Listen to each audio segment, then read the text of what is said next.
ஆச்சு? இன்னும் ஏன் கையிலும் ஜீவாவும் வரவே இல்லை? அவங்களுக்காக விதவிதமாக பலகாரம்லாம் நான் சுட்டு வச்சுருக்கேன். கையலுக்கு தாய் வீட்டு சீதனமா நான் அவளுக்கு மருத்துவ வைத்தியம்லாம் எடுத்து வச்சுருக்கேன். ஆனால் இன்னும் வீட்டுக்கு வர காணாமே. எங்கே தான் போனாங்க? இந்த மனுஷனையும் ஆளையே காணா.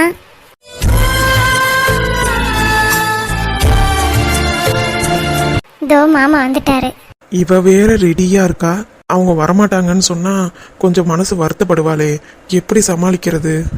மாமா ஆ இங்க பாருங்க மாமா. சொல்லு அண்ணா. கையலும் ஜீவாவும் எப்ப மாமா வராங்க? அது அன்னைக்கிளி. எங்க மாமா வந்துட்டு இருக்காங்களா? அண்ணா, நான் சொல்றத மட்டும் நல்ல காதுல வாங்கிக்க. சொல்லுங்க மாமா. அவங்க ஏதோ அங்க குளிக்க போற இடத்துல பிரச்சனை ஆயிடுச்சுன்னு சொல்லிட்டு கிளம்பிட்டாங்கம்மா. என்ன, கிளம்பிட்டாங்களா? ஆமா அன்னைக்கிளி. என்ன மாமா சொல்றீங்க?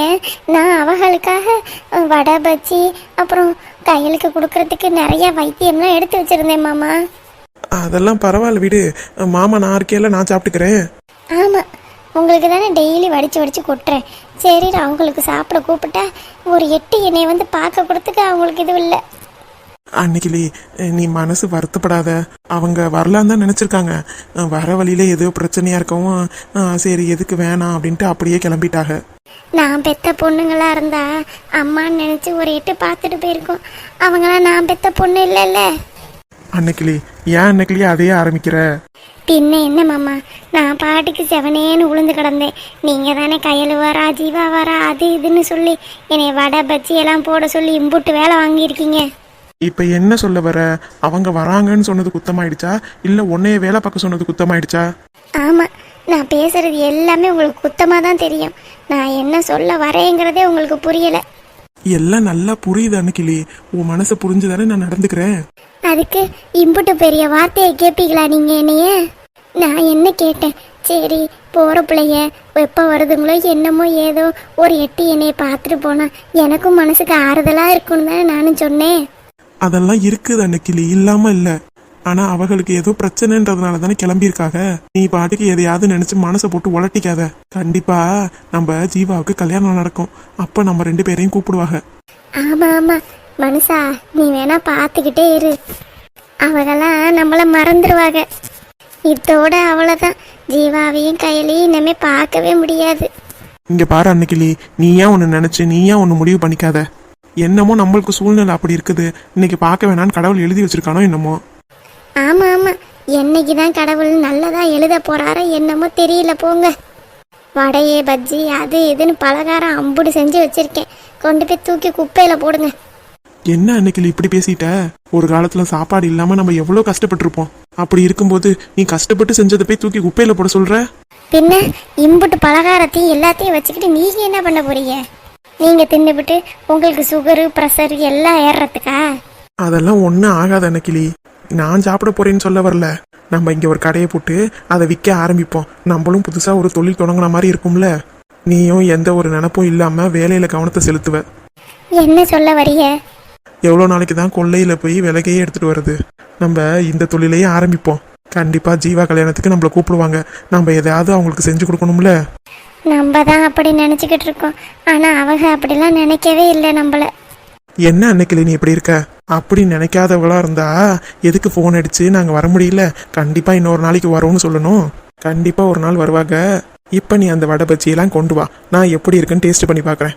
அப்புறம் மூஞ்சி எப்படி உம்முனே வச்சுக்கிட்டு கொண்டு வராத, நல்லா சிரிச்ச மேனிக்கு கொண்டு வா. அப்பதான் பலகாரமும் நல்லா இருக்கும்.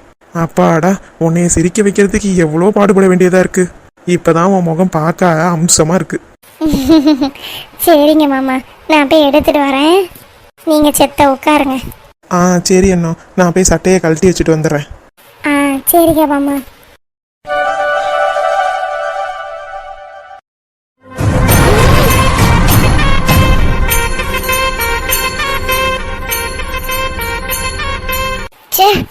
நம்ம பிளான் எல்லாமே சொதப்பிடுச்சு.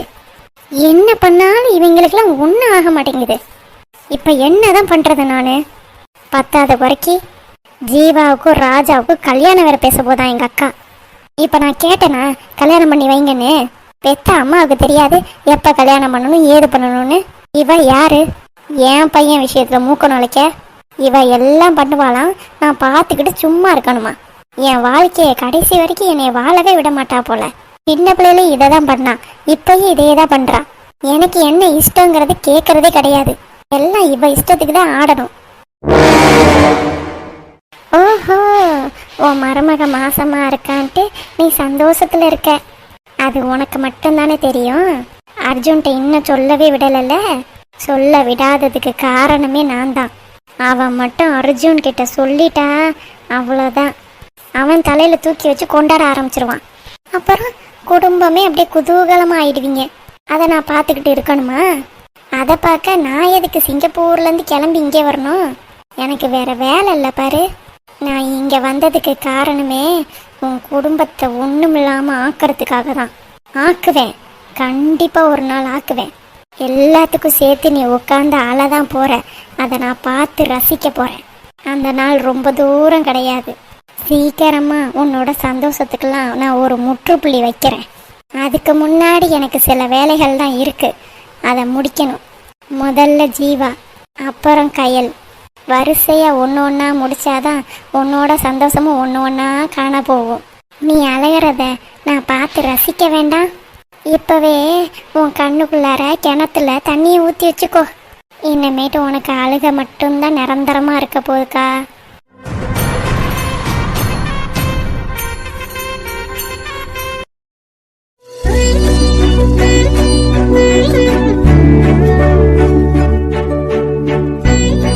தங்கச்சி, அப்ப நாங்க அப்படியே ஊருக்கே கிளம்புறோமா?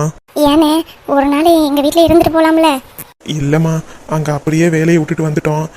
இப்போ போனாதான் சரியா இருக்கும். அதெல்லாம் சரிதானே, ஆனா தங்கச்சி வீட்டுக்கு வந்து ஒரு நாள் கூட நீங்க தங்கவே இல்லை, அதனால தான் கேட்டேன். கண்டிப்பா இன்னொரு நாள் வரோமா. மைனி. சொல்லு தேவி. என்ன மன்னிச்சிருங்க மைனி. அச்சோ தேவி, நான் அதெல்லாம் அங்கேயே மறந்துட்டேன். எத்தனை வாட்டி தான் மன்னிப்பு கேட்டுக்கிட்டே இருப்ப நீ. நான் உன்னை மன்னிச்சிட்டேன், போதுமா? உங்களை மாதிரி குணம் இருக்கணும்னு தான் நானும் ஆசைப்படுறேன் மைனி. அதெல்லாம் ஒன்றும் நினைக்காத தேவி. என்ன நடந்தாலும் நீயும் எனக்கு பொண்ணு மாதிரி தான். சரிங்க மைனி. அண்ணே, அப்போ நாங்கள் கிளம்புறோம். சரிம்மா, பார்த்து பத்திரமா போயிட்டு வாங்க. சரிங்கண்ணே. கையில் உடம்ப பார்த்துக்கோ என்ன? சரிம்மா. கையில சொல்லுங்கப்பா. அப்ப நாங்க கிளம்புறோமா? சரிங்கப்பா. உடம்பை பார்த்துக்கோ என்ன? சரிங்கப்பா. அண்ணே எங்கப்பா? அண்ணே காரை பார்க் பண்றேன்னு சொல்லிட்டு போனா, இதோ இப்போ வந்துருவான். அப்பா, இருந்துட்டு சாயங்காலமா போங்களேன். இல்லம்மா, இப்ப கிளம்புனாதான் நைட்டோட நைட்டா போக முடியும். இல்லைன்னா நடுராத்திரில போய் வீடு சேரணுமா? அதுவும் சரிதான். வேணும்னா இன்னைக்கு ஒரு நாள் இருந்துட்டு நாளைக்கு காலையில கிளம்பலாம்லப்பா. அதை தான் நானும் சொன்னேன். நீ சொன்னாலாவது கேட்குறாங்களா இல்லையான்னு பார்ப்போம். அப்பா ப்ளீஸ்ப்பா, ஒரு நாள் இங்கே இருந்துட்டு போங்களேன். நீ சொல்றது வாஸ்தவம் தாம்மா. வீட்டுக்கு போனா அடுத்தடுத்த வேலையை நாங்க பார்ப்போம்ல. நாங்க இங்க இருக்கக்கூடாதுன்னுலாம் ஒன்றும் இல்லை, வேலை இருக்கு, அதனால தான். அப்பா நீ காணா போயிட்டேன்னு சொல்லவும் நான் அப்படியே எல்லா வேலையும் போட்டுட்டு வந்துட்டேம்மா. அதெல்லாம் அப்படியே கிடக்குல்ல, போய் என்ன ஏதுன்னு பார்க்கணுமா இல்லையா? கண்டிப்பா இன்னொரு நாள் வந்து குடும்பத்தோட தங்குறோம், சரியா? சரிப்பா. தேனு, அப்ப நம்ம கிளம்புவோமா? சரிங்க மாமா, கிளம்பலாம். நீங்க போங்க மாமா, நான் அப்பா அம்மா கிட்ட சொல்லிட்டு வந்துடுறேன். சரிம்மா. தேனு, சீக்கிரமா சொல்லிட்டு வா, நம்ம வீட்டுக்கு போலாம். சரிங்க அத்தை. கையில சொல்லுமா. நீ நல்லபடியா இருக்கணும், சரியா? நான் நல்லபடியா இருப்பேம்மா. எனக்கு எங்க மாமா அத்தை, அதையும் தாண்டி அர்ஜுன் மாமா என்னை நல்லா பார்த்துப்பாரு. நீ ஒன்றும் கவலைப்படாத என்னை நினைச்சு. சரிதா, உன் உடம்ப நல்லபடியா பார்த்துக்கோ. எங்கேயும் சொல்லாம யார் வீட்டுக்கும் போகாத. சரிம்மா, நான் பார்த்துக்கிறேம்மா. நீ ஒன்றும் வருத்தப்படாதம்மா. சரிதா, எதனாலும் அம்மாவுக்கு ஃபோன் அடி என்ன? கண்டிப்பா அடிக்கிறேம்மா. அப்ப நான் கிளம்பட்டுமா? போயிட்டு வாம்மா. சரிதா. அப்புறம் உன் உடம்பே பார்த்துக்கோ. சரி கையில், நான் கண்டிப்பா பார்த்துக்கிறேன். நீ 10 நாள் போனதுக்கப்புறம் நம்ம வீட்டுக்கு வா. சரிம்மா, கண்டிப்பா வரேன். அப்புறம் வந்தோடனே ஓடுற மாதிரிலாம் வரக்கூடாது. வந்து ஒரு 10 நாள் 20 நாள் தங்குற மாதிரி வரணும், சரியா? சரிம்மா, கண்டிப்பா வரேம்மா. சரி கையில், அப்ப நான் கிளம்பவா? சரிம்மா, பார்த்து போயிட்டு வா. தேனு, பார்த்து பத்திரமா இருத்தா? சரிம்மா, அப்ப நான் போயிட்டு வரேம்மா. சரி சரி, பார்த்து பத்திரமா இருந்துக்கோ. எதுனாலும் எனக்கு ஃபோன் அடிடி. அதெல்லாம் நீ ஒன்றும் கவலைப்படாத. நான் எந்த பிரச்சனையா இருந்தாலும் தனியாக நின்று தில்ல சாதிப்பேன். அதானே, உன்னைய பற்றி தான் எனக்கு நல்லா தெரியுமே. நீ என்னைக்கு ஃபோன் அடிச்சு அது இதுன்னு குறை சொல்லியிருக்க இன்னமே சொல்கிறதுக்கு. சரி சரி, நீ ஓ ரூட்லேயே போ. அப்படி வா. அப்போ நான் கிளம்புறேன். சரிம்மா, பார்த்து பத்திரமா போயிட்டு வா. இந்த மாதிரி எப்போவுமே சிரிச்சுக்கிட்டே இருக்கணும் நீனு. கண்டிப்பாப்பா, உங்க பொண்ணு நான் சிரிக்காம இருப்பேனா? எல்லா பிரச்சனையும் இந்த மாதிரி சிரிச்ச மீனுக்கே எல்லாத்தையும் சாதிச்சிருவேன்ப்பா. அப்படிதான் இருக்கணும் எல்லா பொண்ணுங்களும். சரிப்பா, அப்ப நான் போயிட்டு வரேன். நல்லபடியா போயிட்டு வாமா. மா, நான் போனதுக்கு அப்புறம் அப்பா கிட்ட வம்புலாம் இழுத்துட்டு இருக்காத. அப்பாவை நல்லபடியா பாத்துக்கோ, உன் உடம்பே பாத்துக்கோ. அதானே, என்னை வம்புழுக்கலன்னா உனக்கு தூக்கம் வராதேடி. நல்லபடியா போயிட்டு வா. உன் மனசு போல நீயும் நல்லபடியா இருப்ப. சரிம்மா. கயல், சொல்லு தேனு.